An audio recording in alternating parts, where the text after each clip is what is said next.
The ultimatum. The message arrived on a Tuesday. Every screen on Earth flickered simultaneously, from Times Square billboards to smartphones in rural villages. Static crackled across displays worldwide before resolving into a figure that was unmistakably not human. The being had slate-gray skin, 6 eyes arranged in a hexagonal pattern, and spoke with a voice that seemed to bypass audio systems and vibrate directly in the listener's skull. "People of Earth," the entity began, its mouth moving in unsettling misalignment with the words. "I am High Commander Zax Fool of the Zaxian Collective. Your world has been identified and classified as a Level 3 civilization on the Imperial scale. You have developed sufficient technology to be noticed, but remain primitive enough to be deemed non-threatening." The being paused, all 6 eyes blinking in an unsynchronized pattern. "Your system lies within space, claimed by the Collective 10,000 cycles ago. Your continued unauthorized development constitutes an encroachment on Imperial territory. You will have 30 Earth rotations to dismantle your orbital structures, cease all interplanetary transmissions, and prepare representatives for integration processing." The message continued for 3 more minutes, detailing the terms of Earth's surrender and the consequences of refusal. Massive ships would arrive to enforce compliance. Resistance would be met with atmospheric reconfiguration, a clinical euphemism that needed no translation. The transmission ended with coordinates for the Zaxian fleet's arrival point, just beyond the lunar orbit, and a final warning. The Collective has absorbed 316 species. None have successfully resisted. Prepare for integration. Then, as suddenly as it had appeared, the transmission ended, leaving billions in stunned silence. The first 24 hours were chaos. Stock markets collapsed worldwide. Religious congregations swelled to capacity. Military forces went to maximum readiness, while politicians scrambled to address panicked populations. The United Nations Security Council convened an emergency session that lasted 17 hours without reaching consensus on a response. "We have to negotiate," insisted the Chinese ambassador. "If their technology can hijack every communication system on Earth simultaneously, military resistance is futile." "Negotiate what?" the American representative countered. "They've demanded our complete surrender." There's nothing to discuss. Across the globe, people reacted with everything from apocalyptic fear to defiant anger. Social media exploded with conspiracy theories, impromptu resistance plans, and desperate pleas for unity. Some fled to remote areas while others held impromptu parties, determined to enjoy what might be humanity's final days of freedom. By the second day, satellite imagery confirmed what astronomers had already detected. A fleet of massive objects had appeared at the edge of the solar system and was moving inward at an alarming rate. On the third day, as the initial shock began to subside, something unexpected happened. Humanity began to organize. Commander Elena Reyes had not planned to become the face of Earth's resistance. As the head of the International Space Station's Security Division, she had been preparing for potential conflicts in low Earth orbit, not an alien invasion. But when the Zaxian ultimatum came, she was among the first to recognize a crucial detail others had missed. The electromagnetic signature of their transmission, she explained to a hastily assembled coalition of military and scientific leaders in Geneva. "It's unlike anything we've ever detected, but it has a pattern. And patterns can be analyzed." At 38, Reyes had already distinguished herself with an unconventional approach to space defense, focusing on adaptability rather than overwhelming force. Born to a Brazilian physicist and a Spanish engineer, she'd spent her childhood between research stations in South America and Europe before joining the newly formed United Earth Space Command. "They want us to believe they're omnipotent," Reyes continued, her dark eyes intense beneath close-cropped black hair. "But their transmission technology has limitations. They're using a form of quantum entanglement communication, but it's not perfect. There are millisecond delays that suggest their system is straining to interface with our technology." "What good does that do us?" asked General Williams of the United States Space Force. Even if their communication has flaws, their weapons will obliterate us. Reyes pulled up a holographic display showing waveform analyses of the Zaxian transmission. Because it means they're not gods. They have technological limits, and if they have limits, they can be fought. While governments publicly deliberated whether to comply with the Zaxian demands, a shadow initiative was already taking shape. Operation Firefly, as Reyes named it, brought together a global coalition of scientists, engineers, and military specialists working in remote facilities scattered across every continent. Their mission was simple in concept but nearly impossible in execution. Find a vulnerability in the approaching alien armada and exploit it before the 30-day deadline expired. In the Atacama Desert, quantum physicists worked alongside hackers to decode the alien transmission protocols. Deep beneath the Arctic ice, materials scientists developed new alloys that might withstand whatever weapons the Zaxians would deploy. In underwater facilities off the coast of Japan, biologists studied how Earth's microbiome might interact with alien biology. On day 7, a breakthrough came from an unexpected source. Dr. John Wei, a 17-year-old prodigy from Singapore, identified a spectral anomaly in the Zaxian transmission. "It's not just a message," she explained, her voice crackling over the secure channel to Reyes Command Center in Geneva. "It's also a scan. They were mapping our entire communication infrastructure while they were threatening us." "Can we use that?" Reyes asked. "Better than that," White replied. "I think I found a feedback vulnerability. If we can reverse engineer their quantum scanning technology, we might be able to send a signal that disrupts their systems." For the first time since the ultimatum, Reyes allowed herself a small smile. "Get to Geneva," she told Wei, "and bring everything you've got." By day 15, the Zaxian fleet had reached Mars orbit. Earth's telescopes captured images of vessels that defied conventional physics, massive structures that seemed to bend light around them, changing shape as they moved. Smaller scout ships detached from the main fleet and began systematic surveys of Earth's orbital installations. The International Space Station was the first to be approached. Following predetermined protocols, the crew had evacuated days earlier, leaving only automated systems running. When a Zaxian vessel, shaped like an elongated hexagon with pulsing blue lights, positioned itself alongside the station, sensors recorded everything. "They're using some kind of gravitational manipulation," reported Dr. Katsuo Yamamoto, head of Japan's Aerospace Exploration Agency. "The readings suggest they can control and direct gravitational waves as a form of both propulsion and weaponry." For most of Earth's defense planners, this confirmation of the Zaxians' technological superiority deepened their despair. But for Elena Reyes and the Firefly team, it was the final piece of the puzzle. "Gravitational manipulation requires incredible energy management," she explained to the Emergency Council, "and energy management is always vulnerable to disruption." She pulled up schematics developed by the Firefly team, showing a network of small, stealth satellites designed to emit precisely calibrated electromagnetic pulses. "We can't match their firepower," she continued, "but we don't have to. We just need to throw sand in their gears long enough to demonstrate that conquering Earth will cost more than it's worth."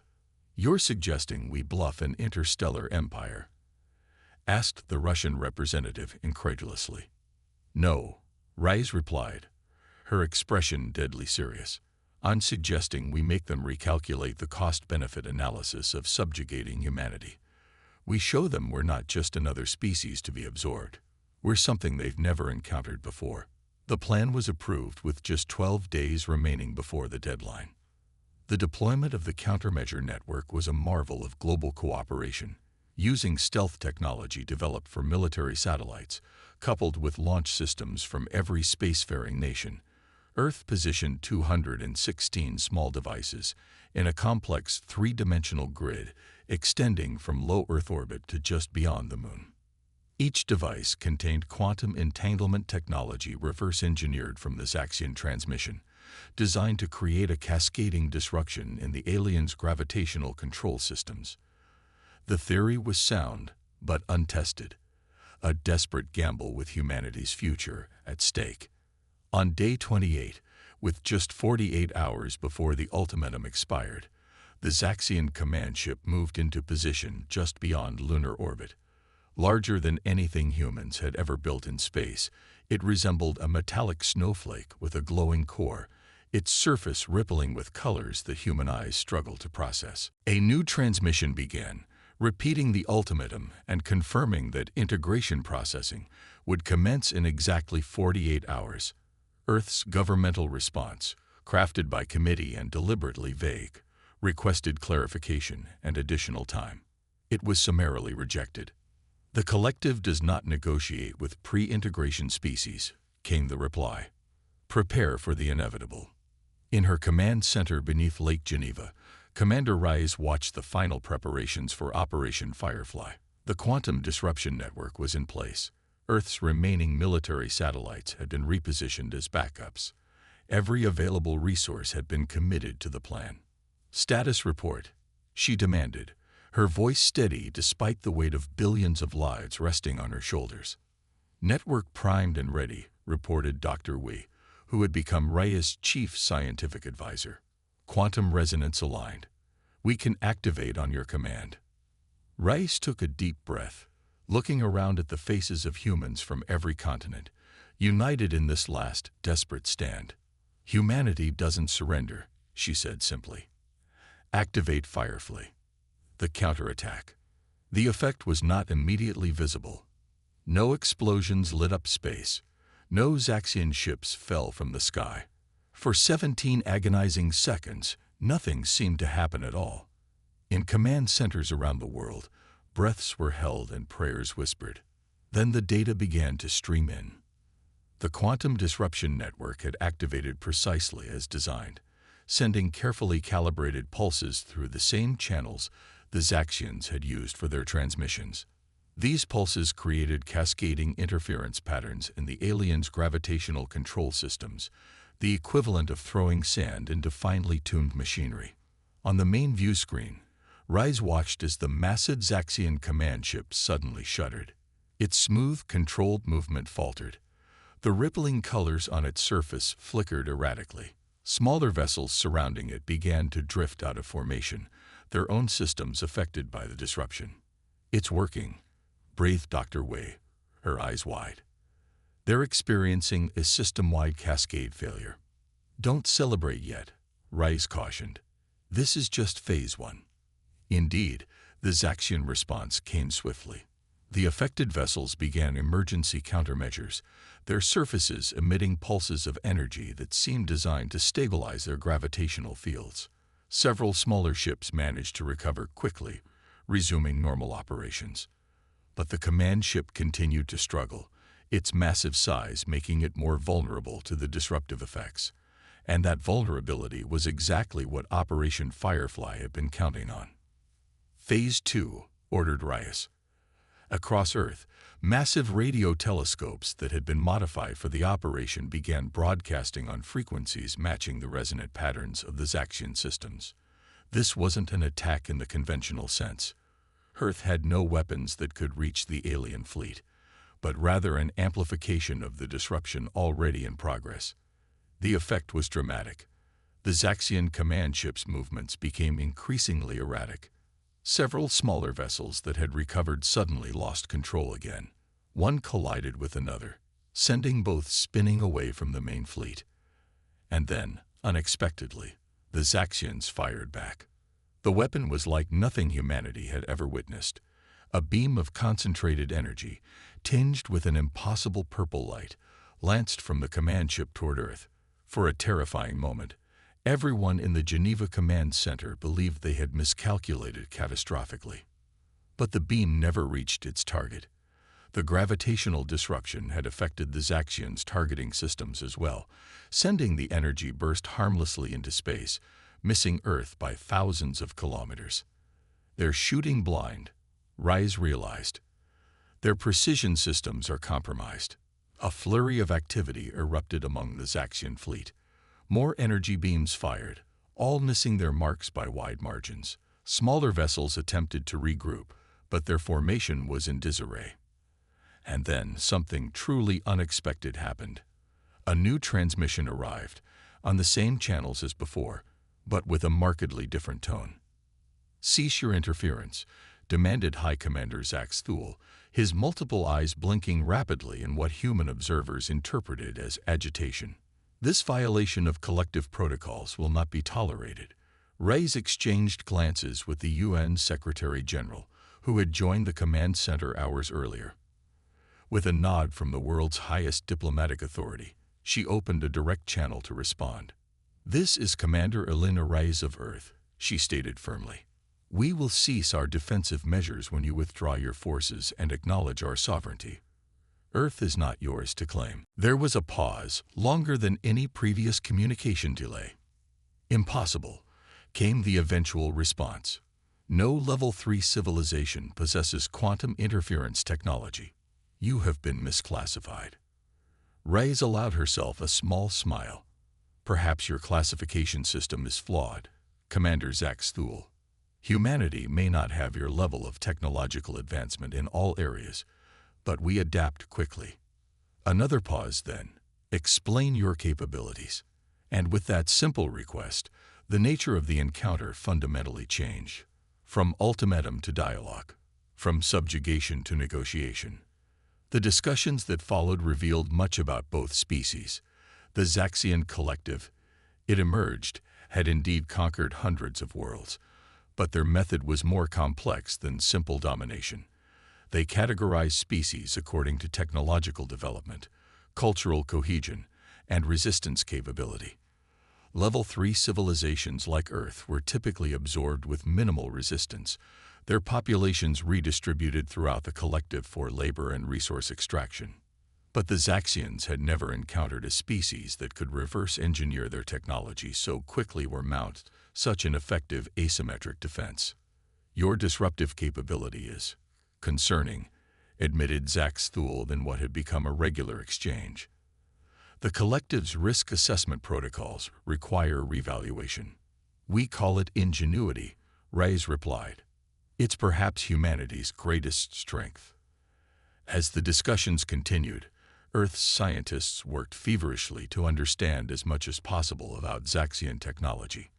What they learned was both encouraging and sobering. The aliens were indeed far more advanced in most areas, particularly in gravitational manipulation and faster-than-light travel. But their civilization was older rather than inherently superior. They had simply had more time to develop their technology along predictable paths. What they lacked was Earth's chaotic innovation, born from millennia of competing nations and ideologies. "They're methodical where we're creative," Dr. Wei explained during a briefing. "Their technology evolved through slow refinement over thousands of years. Ours developed through competition, crisis, and necessity." This fundamental difference became the cornerstone of humanity's negotiating position. On what would have been Day 30, the deadline for Earth's surrender, a formal meeting took place aboard a neutral platform hastily constructed in lunar orbit. Commander Reyes led a delegation of Earth's scientists, military leaders, and diplomats. High Commander Zax Thule brought his senior advisors, beings of various forms that represented the diversity of the collective. "We have reassessed Earth's classification," Zax Thule announced at the opening of the talks. "Your species demonstrates anomalous adaptive capabilities that place you outside our standard integration protocols." "We appreciate the recognition," replied the UN Secretary-General diplomatically, "and we are prepared to discuss peaceful coexistence rather than conflict." What followed was the most important negotiation in human history. The Zaxians, pragmatic to their core, recognized that subjugating Earth would require resources disproportionate to the benefits. Humanity, aware of its technological disadvantages, sought terms that would protect Earth while allowing controlled cultural and scientific exchange. By the end of the three-day conference, an unprecedented agreement had been reached. Earth would remain independent, neither member nor subject of the Zaxian collective. A demilitarized zone would be established throughout the solar system, with both species agreeing not to position weapons within it. Limited trade and cultural exchange would begin, carefully monitored by both parties. Most significantly, humanity would be recognized as a non-standard emergent intelligence, a designation the Zaxians had used only twice before in their long history, for species whose development followed unpredictable patterns. As the Zaxian fleet prepared to depart, High Commander Zax Fool requested a private meeting with Commander Reyes. In a viewing chamber overlooking the Earth, the human and alien leaders stood side by side. "Your species puzzles me," admitted the Zaxian, his multiple eyes fixed on the blue planet below. "You were outmatched in every conventional metric, yet you forced us to reconsider our entire approach." "That's what humans do," Reyes replied simply. "We refuse to accept limitations. Even when we're outgunned, we find another way." "This quality is valuable," Zax Fool said after a pause. "The collective has grown complacent in its dominance. Perhaps interaction with humanity will provide necessary stimulation." Reyes turned to look directly at the alien commander. "Is that why you're leaving us independent? As a challenge to keep the collective sharp?" All six of Zax Fool's eyes blinked simultaneously. A gesture Reyes had learned indicated amusement or appreciation. "Partially," the alien admitted. "But there is another factor. In our history, we have encountered only 2 other species with your adaptive capabilities. Both eventually became allies rather than subjects. The collective endures because it learns from its encounters." As the meeting concluded, Zax Fool offered a final observation. "Your Operation Firefly was primitive but ingenious. It would not have worked for long, but it worked long enough. Remember this lesson, Commander Reyes. Sometimes victory comes not from winning the war, but from changing its nature." The Zaxian fleet departed 3 days later, leaving behind only a small diplomatic vessel in Earth orbit.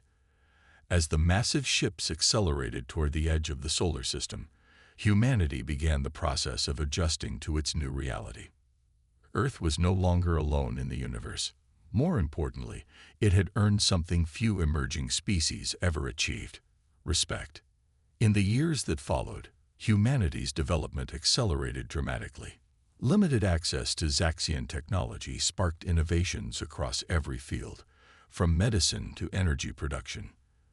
The United Earth Space Command, with Elena Reyes now serving as its admiral, expanded its presence throughout the solar system, establishing research bases and mining operations protected by the new treaty.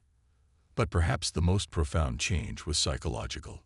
Humanity had faced an existential threat and survived not through superior firepower, but through intelligence, adaptability, and unity. The knowledge that Earth was part of a larger galactic community, one filled with both dangers and opportunities, transformed human civilization at its core. 5 years after the Zaxian encounter, as Earth prepared to launch its first faster-than-light probe, developed with carefully controlled knowledge exchanges, Admiral Reyes received an unexpected transmission from deep space. "Greetings, Admiral," came the now familiar voice of Zax Fool. "The Collective Council has authorized me to inform you that a Level 6 aggressive species has been detected moving toward this sector. We believe Earth's unconventional approach may be valuable in the coming conflict. Would humanity consider a temporary alliance?" Reyes couldn't help but smile as she composed her reply. "Commander Zax Fool, humanity would be delighted to show you a few more of our unconventional approaches. Let's discuss terms." And so, less than a decade after facing extinction, humanity prepared to stand alongside its former would-be conquerors as equals in defense of their shared galactic neighborhood. The species that had been dismissed as primitive had become indispensable, proving once again that the greatest power in the universe might not be advanced technology or overwhelming force, but the uniquely human quality of turning impossible situations to advantage. The Empire had threatened Earth, but humanity's response had changed everything, including the Empire itself.